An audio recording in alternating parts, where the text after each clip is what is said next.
So, let's kick things off with the first of our three-part series on the new Defence Infrastructure Panel, Major Construction, or DIPMC for short. This panel is a pretty big deal for defence in Australia. It's setting a precedent for how major infrastructure projects are handled. Projects worth over $200 million. Now, instead of doing things the old way, where every big project required its own tender process and months of back and forth, DIPMC brings in this pre-qualified contractor model. It's like an exclusive club of 18 contractors, all pre-approved and ready to go. Streamlined, efficient. No more waiting for ages just to get a project off the ground. Exactly. And that streamlined approach doesn't just save time, it brings clarity. By having these pre-qualified contractors, Defence knows they're working with companies that already meet compliance and quality benchmarks. But what's brilliant about DIPMC is the flexibility it maintains. If a job indeed needs a specific skill or expertise that's not within those 18 contractors, procurement outside the panel is still on the table. Right. It's not locked in a box. And this setup is crucial because defence projects, they're not your typical commercial buildings, right? They're big, they're complex, and security requirements alone can be a logistical maze.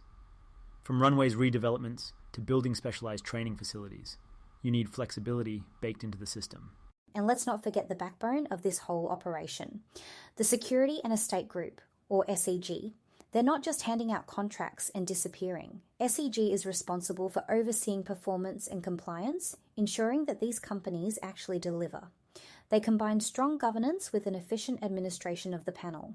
That's critical for keeping taxpayers' dollars accountable, especially in projects this size and scale. Yeah, their role can't be overstated. I mean, without strong governance, a system like this could fall apart in no time.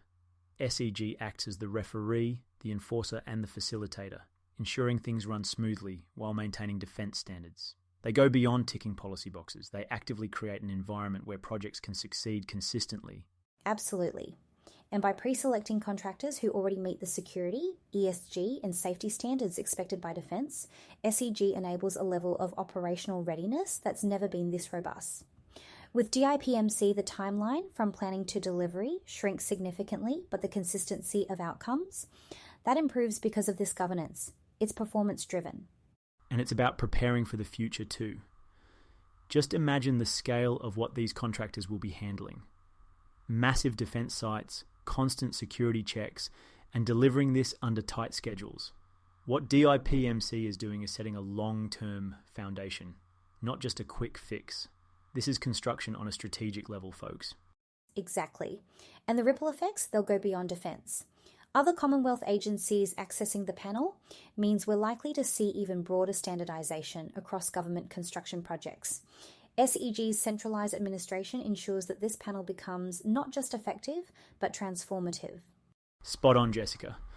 And I think this pivot is just the beginning of something much bigger for collaborative and sustainable development across not just defence, but the broader industry.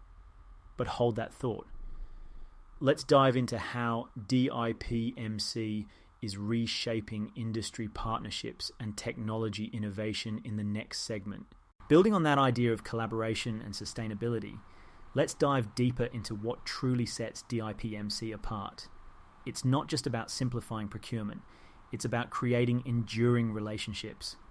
Defence projects have always been demanding, but this panel model shifts the conversation from mere transactions to partnerships. These 18 contractors aren't just service providers. They're allies in building strategic, long-term outcomes. And that's the game changer. DIPMC is fostering a culture where shared goals and mutual growth become integral to every project. Exactly. And that collaboration extends far beyond just getting the job done. Take sustainability, for instance. This isn't a buzzword anymore. With DIPMC, there's a real push for environmental and social governance, ESG, at every level. Companies like Acciona are stepping in with innovative, low-carbon construction methods, which aligns perfectly with Defence's environmental goals. It's not just about reducing footprints, it's about future-proofing. Right. And I just love how explicit Defence is about that. They're not only saying, hey, build this infrastructure. They're saying, build it smarter, greener, and in a way that benefits communities. I mean, look at the emphasis on Indigenous engagement. It's not just an afterthought, it's in the DNA of how things get done. Policies like the Indigenous procurement policy, they're actually seeing results. Absolutely, and companies like BMD are leading the charge here. They're bringing in local Indigenous businesses and exceeding participation targets. Plus, their self-performance approach also means tighter control over quality and safety, which is essential when dealing with sensitive sites like live operational bases. But let's not sugarcoat it. This level of compliance is no walk in the park. Meeting stringent security, safety, and environmental standards is a constant challenge. Totally. I mean, CPB contractors, these guys are no strangers to managing mega projects under tight schedules. They've nailed things like airfield upgrades and specialised facilities, dodging delays while ticking off compliance boxes. But that doesn't mean it's easy. You've got daily security protocols, operational disruptions to avoid, and a laundry list of deliverables tied to government standards. It's like walking a tightrope with a toolbox. And it's all done under intense scrutiny. SEG's governance ensures these contractors consistently deliver, but equally it pushes them to innovate and streamline at every step. That's where advanced technologies come into play. Digital twins, for instance, are being used to simulate builds before breaking ground, minimizing risks and saving costs. It's cutting-edge solutions like these that allow firms to stay ahead despite rigid expectations. And it's paying off big time. With the DIPMC framework, these challenges become less about roadblocks and more about opportunities. Opportunities to rethink processes, embrace sustainability, and set an entirely new standard for defence infrastructure. It's about building a legacy, one project at a time. Exactly, Darian. I think as we dive deeper into the stories of companies like Sitzler and Acciona, we'll see just how transformative this approach can be, especially with their unique strengths in Northern Australia and sustainability. Let's get into that next.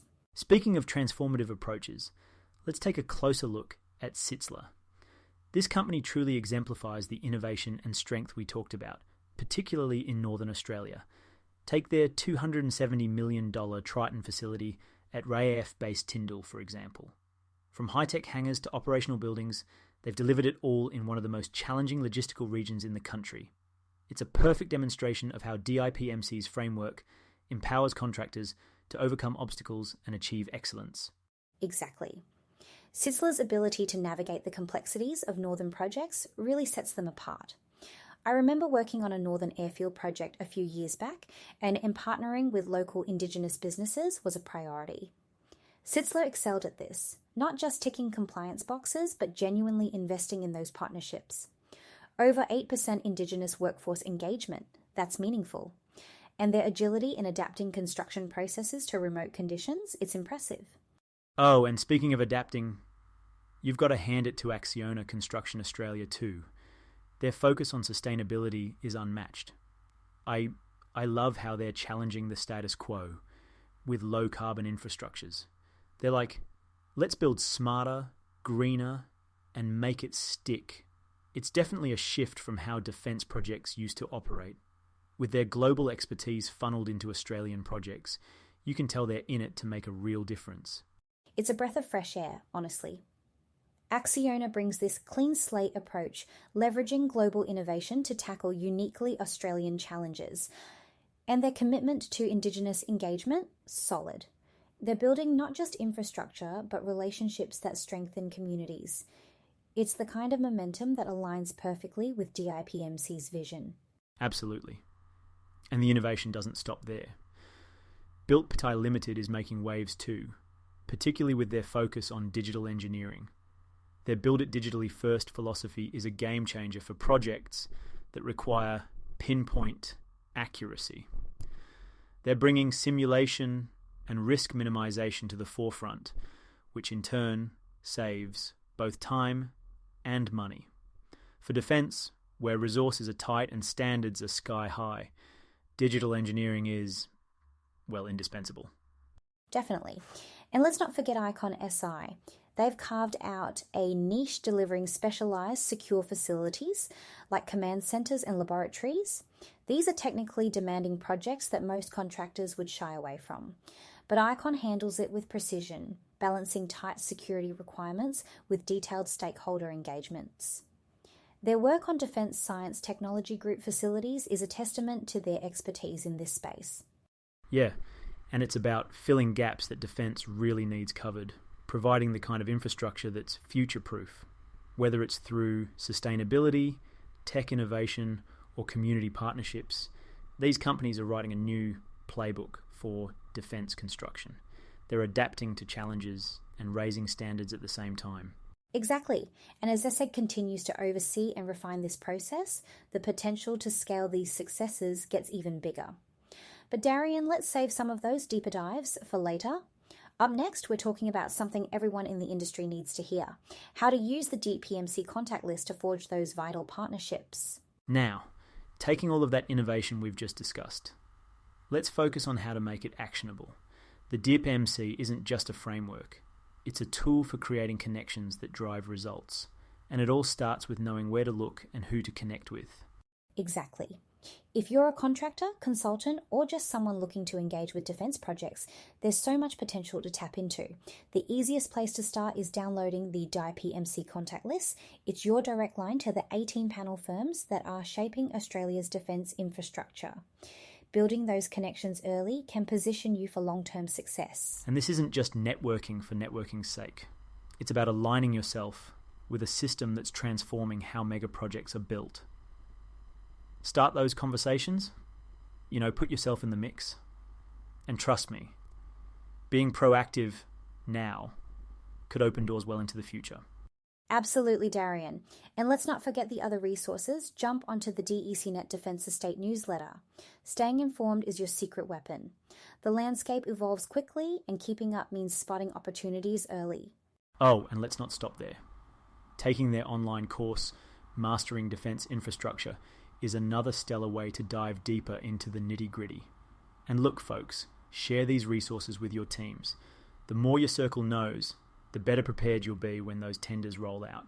That's right. Whether it's subcontractors, bid managers, or even those new to defence projects, getting everyone up to speed now will put you miles ahead. Collaboration isn't just about working better with defence, but with each other. And on that note, a huge thank you to everyone listening today.